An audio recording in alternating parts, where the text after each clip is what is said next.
나는 하나님을 예배하는 예배자입니다.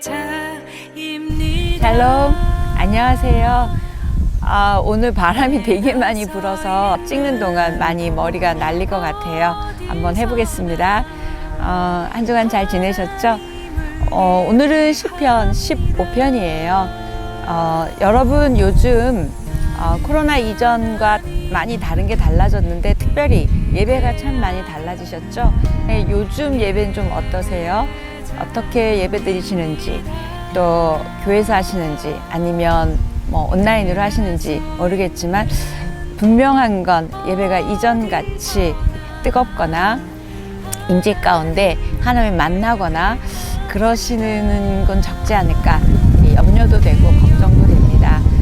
우리 성도가 누릴 수 있는 특권이자 최고의 선물이 아마 예배입니다. 하나님 앞에 나아가서 하나님 앞에 내 전 존재를 드리며 하나님의 임재를 느끼고 하나님을 찬양하고 또 하나님과 교제를 나누며 하나님이 주시는 말씀과 또 하나님이 주시는 그런 어떤 음성들, 은혜들, 기름 부으심들을 저희가 경험하는 놀라운 은혜와 축복이 예배입니다. 그런데 요즘의 예배는 많이 또 모습도 달라졌죠. 코로나 때문에도 있고 또 여러 가지 상황 때문에. 그런데 여러분이 예배 드리면서 정말 감격하고 하나님 앞에 눈물로 예배했던 기억이 언제신지요? 한번 여러분이 그런 질문을 자신에게 하면서 오늘 15편을 좀 나눠봤으면 좋겠습니다. 예배했다, 예배 드렸다, 마치 숙제를 한 것 같은 그런 주일은 보내시고 계시진 않은지 정말 솔직하게 여러분의 영혼을 또 예배를 점검했으면 좋겠습니다. 그런 말을 들었어요. 코로나 이전보다 이게 너무 익숙해져서 화장하고 옷 갈아입고 예배 나오는 게 예전에 너무 당연했던 게 이제는 번거롭고 좀 그러시다는 이야기까지 들었습니다. 그런데 요한복음 4장에 보면 예배자를 찾으신다고 했어요. 여러분이 예배를 영상을 하나 본 게 예배를 드린 게 아니라 여러분의 전 존재가 하나님 앞에 나아가는 것이 예배입니다.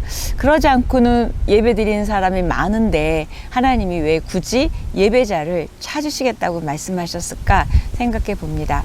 이스라엘 백성들을 출애굽시키시면서도 이스라엘 백성들이 나를 섬기러 가야 되니까 보내라 모세에게 그렇게 바로에게 가서 이야기하라고 하십니다. 그 이야기는 나에게 예배하게 하기 위해서 이들을 출애굽시킨다라는 이야기죠. 결국 바른 예배를 받으시고 싶으셔서 출애굽시키셨고 하나님께서 우리를 구원하시고 우리를 하나님의 자녀로 세워주시고 오늘 살아있게 하신 것도 예배를 받으시고자 하시는 이유는 아닐까요? 분명한 건 예배 드릴 수 없을 때가 옵니다. 중환자실에 있거나 사고가 났거나 또 내가 정말 천국에 갔거나 그럴 때 예배할 수 없습니다. 그럴 때 내가 예배할 수 있었던 게 얼마나 감격인지 얼마나 감사인지를 그때 생각하지 마시고 지금 예배 드릴 수 있을 때 전 존재로 하나님 앞에 달려가는 저 여러분이었으면 좋겠습니다. 다윗은 하나님의 존전에 나가서 예배하기 전에 영적으로 자신을 점검했어요. 몸으로 나가는 것 이전에 먼저 점검했습니다. 왜요? 거룩함이 빠진 예배, 하나님을 기대하지 않는 예배, 내가 예배자로서의 삶을 살지 못한 예배는 드려도 의미가 없고 하나님이 받으시지 않는다는 걸 다윗은 알았습니다. 그래서 지금 시대는 내 삶과 상관없이 예배를 드립니다. 그런데 구약에서는 그렇지 않았어요. 역대하 23장 19절을 보면 이렇게 말씀하세요. 문지기를 여호와의 전 여러 문에 두어 무슨 일에든지 부정한 모든 자는 들어오지 못하게 하고 예배 드리러 온 자를 들어오지 못하게 했대요. 왜요? 부정한 자는 결국 하나님 보시기에 마땅치 않은 자는 들어오지 못하게 할 만큼 그랬대요. 그래서 다윗이 아마 이 말씀에 근거한 그런 걸로 본인의 영혼을 점검했습니다. 그렇게 하면서 질문을 합니다. 하나님께. 하나님 장막에 나아갈 자가 누구며 성산에 거할 자가 누굽니까? 이 질문을 하는 이유는 그 질문에 답할 자가 바로 하나님이시기 때문에 하나님에게 질문을 합니다. 그래서 오늘 시편 15편은 어떤 사람이 하나님께 예배하기에 합당한 자인가? 아니, 내가 예배 드리면 됐지. 뭘 예배 드리기에 합당해. 내가 지금 예배 드리는데, 이런 차원이 아니고요. 하나님이 받으시고 하나님께 받아들여진 사람, 하나님께 받아들여진 사람은 하나님이 예배를 받으신 사람이고, 그 다음 무엇보다도 하나님의 보호를 받는 자는 누구입니까? 이렇게 질문을 하는데요. 다시 쉬운 표현으로 말하면, 내가 참된 예배자입니까? 하나님, 저는 하나님께 받아들여지고 있습니까? 이렇게 자신에게, 저와 여러분에게 질문을 던지고 오늘 15편의 내용을 생각해 봤으면 좋겠습니다. 오늘 15편 말씀을 통하여 저와 예배를 다시 일으켜 세우고, 그 다음에 예배자로서의 삶이 회복되어지는 은혜가 있기를 축복합니다. 이 시편 15편은 이스라엘이 성전 입장 의식 때 불렀던 시입니다. 그래서 뭐라고 별명이 있냐면 성전 입장 시예요. 그러니까 성전을 입장할 때, 들어갈 때 불렀던 노래입니다. 그래서 예배 의식에 사용된 시이기도 하고요. 그 다음에 하나님의 성전에 들어갈 자격을 말하는 시이기도 합니다. 여러분 14편 기억나세요? 14편은 하나님 없다 라고 말하는 사람들에 대한 이야기였다면 15편은 반대로 하나님께서 받으시는 예배를 드리는 의인은 어떤 사람인가 정반대되는 내용을 15편에서 하고 있습니다. 15편 1절입니다. 여호와여, 주의 장막에 머무를 자 누구 오며 주의 성산에 사는 자 누구 오니까? 시편 기자가 다윗이 너무 중요한 질문을 하고 있습니다. 장막에 머무를 자, 그 다음에 성산에 사는 자, 머무른다, 산다, 다 하나님과 함께 있음을 나타내죠. 그런 자 누구입니까? 질문을 해요. 그래서 그때 정말 하나님 앞에 나아가서 하나님과 복스러운 친근한 교제를 하면서 하나님과 영원히 동거할 수 있는 특권을 가진 사람은 누구입니까? 라고 다윗이 질문을 하고, 그 질문에 대한 답이 나머지 전체를 이루고 있는 형식으로 15편은 구성되어 있습니다. 근데 답을 생각하기 이전에 조금 생각해 보고 싶은 게, 다윗이 주의 장막, 주의 성산 이렇게 둘로 나눴어요. 장막, 성산, 뭐가 다를까요? 결국 둘 다 하나님 거하시는 곳이고 하나님께 예배드리는 곳인데, 결국 구별된 곳, 거룩한 곳을 의미하죠. 주의 장막 하면 광야 시절에 그런 게 생각이 나고, 주의 성산 하면은 시온산 생각하게 되죠. 그래서 장막도 중요하고 성전이 중요한 이유는 하나님이 그곳에 계시기 때문이죠. 자, 그래서 주의 장막에 머무르는 자, 결국 하나님의 임재 속에 예배하는 자는 어떤 사람입니까? 그다음에 주의 성산에 사는 자는 하나님의 다스림과 보호하심 속에서 이렇게 살아갈 수 있는 자는 누구입니까? 이렇게 질문을 합니다. 머무르는 자, 사는 자 이렇게 얘기하죠. 결국 머무르는 것도 그렇고 사는 것도 그렇고 놀라운 특권입니다. 하나님 앞에서, 하나님 안에서 하나님과 함께 머무르고 산다는 건 굉장한 특권이죠. 자, 그래서 이 1절의 질문을 풀이해서 쉽게 정말 진정 예배 드릴 사람은 누구입니까? 자, 예배자의 자격을 묻는 질문에 답을 합니다. 근데 그렇게 생각나는 게 가인과 아벨의 제사죠. 자, 무엇보다도 예배가 얼마나 중요한지, 아벨의 제사는 받으셨고 가인은 받지 않았어요. 자, 첫 번째 예배의 실패자와 첫 번째 예배의 성공자, 결국 하늘의 복을 누린 자 아벨이죠. 자, 그리고 성경에 나오는 믿음의 인물들은 가는 곳마다 제단을 쌓고 하나님께 경배한 사람들이었습니다. 저와 여러분도 가는 곳마다 예배를 드리고 가는 곳마다 단을 쌓으시는지요. 자, 그래서 이 1절의 다윗의 질문에 2절부터 5절까지 답합니다. 2절에서 5절 읽겠습니다.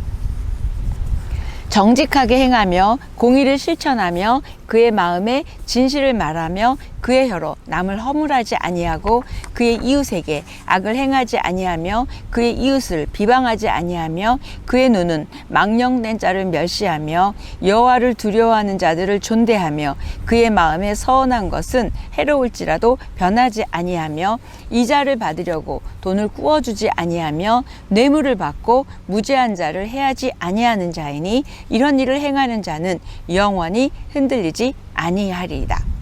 자, 굉장히 여러 가지를 나열했어요. 몇 가지가 나오냐면 12가지가 나옵니다. 장막에 거하고 성산에 머무를 수 있는 자의 조건 12가지가 나오는데 결국 딱 2가지예요. 하나님과의 수직적 관계와 그다음에 사람들과의 수평적 관계입니다.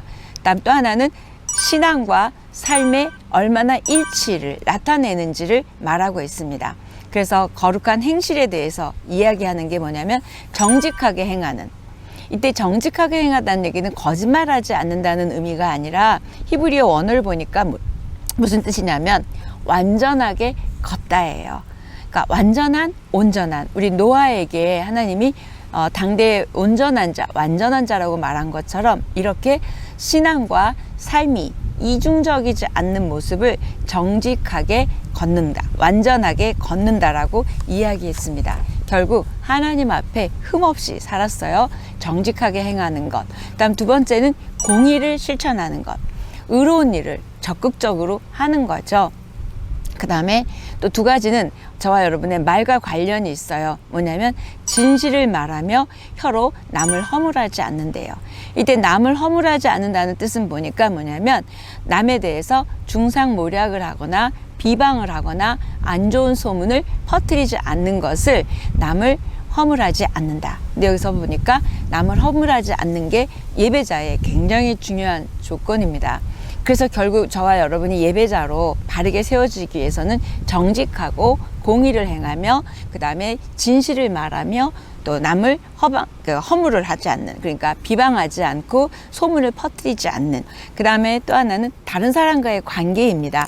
다른 사람들에게 악을 행하지 않고 또 다른 사람들을 비방하지 않고, 결국 하나님과의 관계, 이웃과의 관계에서 다른 사람들에게 악을 행하지 않고 비방하지 않는, 결국 인간관계 가운데서도 덕이 되고 본이 되는 모습을 말합니다. 그 다음에 눈은 망령된 자를 멸시한대요.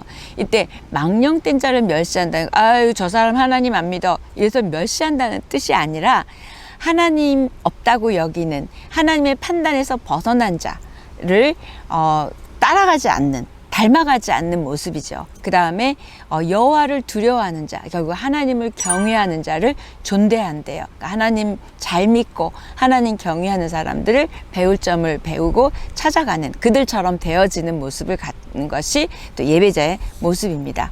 결국 하나님의 관점과 하나님의 마음으로 사람을 대하는 태도를 이야기하고 있습니다. 그다음 또 이제 신실성과 관련이 있는 건데 뭐냐면 우리가 하나님 앞에 서원을 했으면 손해가 되더라도 지킨다는 거예요. 사람하고의 약속도 우리가 지켜야 되는데 하나님 앞에 서원한 것을 지킨대요. 근데 해가 되더라도 마이너스가 되더라도 지킨다. 결국 하나님 앞에 신실한 믿음으로 흔들리지 않는 모습이겠죠. 그 다음에 돈하고 관련된 모습은 없는 사람에게 돈 구워주고 이자를 받지 않는다는 거예요.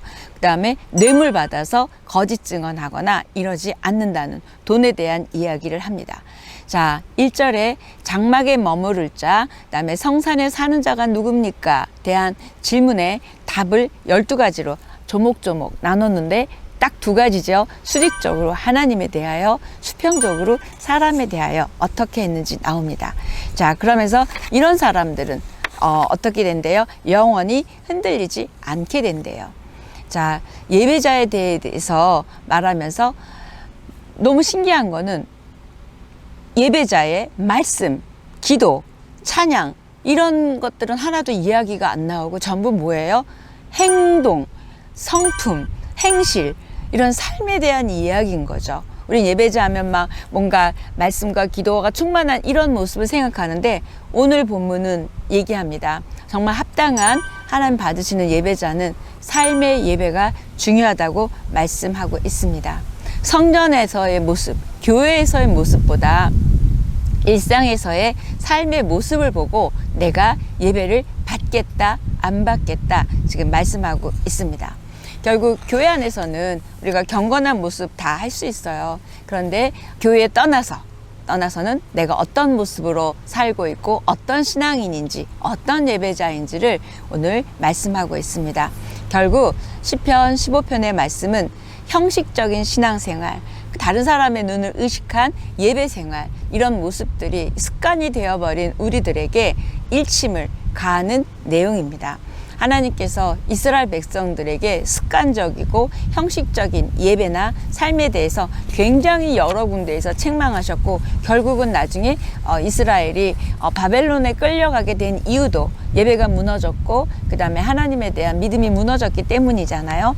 이사야 1장 12절에서 15절 중에 뒷부분만 조금 읽어드리면, 내 마당만 밟을 뿐이라고 재물을 가져오지 말라. 너희가 많이 기도할지라도 듣지 않는다. 너희들은 내 마당만 밟고 간다. 그 다음에 갖고 오지 마 재물, 이런 이야기는 전부 하나님 받으실 만한 예배가 아니었음을 말하고 있습니다.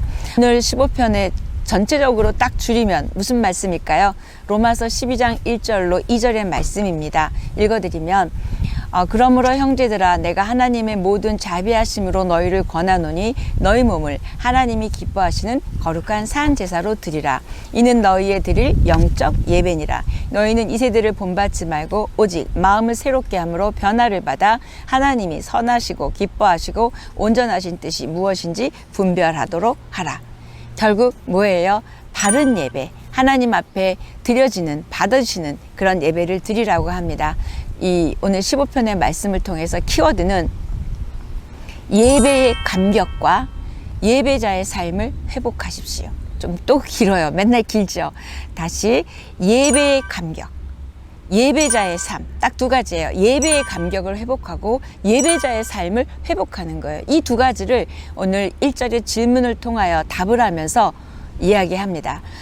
예배와 삶이 서로 일치하지 않고 괴리된 생활에 우리는 무감각해져 있지는 않은지요?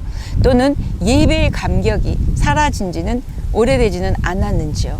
한번 여러분을 점검해 보십시오. 예배의 삶, 삶의 예배가 다시 회복되기를 축복합니다. 예배는, 믿음은 삶과 분리되어 있지 않습니다. 믿음은 여러분의 존재고요, 여러분의 삶이고요, 여러분의 성품이고요, 여러분의 모든 것이 믿음입니다. 그래서 언제 어디서든 하나님이 기뻐하시는 참된 예배자로 살아가시는 저와 여러분 되기를 축복합니다. 예배와 삶을 통하여 더 깊은 예배자의 자리로 나아가 예배의 삶, 삶의 예배로 하나님 앞에 영광을 올려드리고 기쁨이 되는 저와 여러분 되기를 축복합니다. 시편 15편의 키워드, 예배의 감격과 예배자의 삶을 회복하십시오. 하십시오를 빼면 예배의 감격, 예배자의 삶의 회복입니다. 저희 예배가 다시 한번 뜨겁게 살아나고 하나님을 기쁘게 해드릴 뿐만 아니라 저와 여러분이 예배에 한번 목숨을 걸어 보십시오. 어떤 일이 여러분의 영혼 가운데, 삶 가운데 일어나는지 기대하시고 예배에 목숨을 거는 우리이기를 축복합니다. 다시 한번 15편의 키워드, 예배의 감격, 예배자의 삶을 회복입니다. 여러분, 한 주간 예배로 승리하십시오. 그 예배를 받으시는 하나님께서 여러분을 기뻐하시고 사랑하십니다.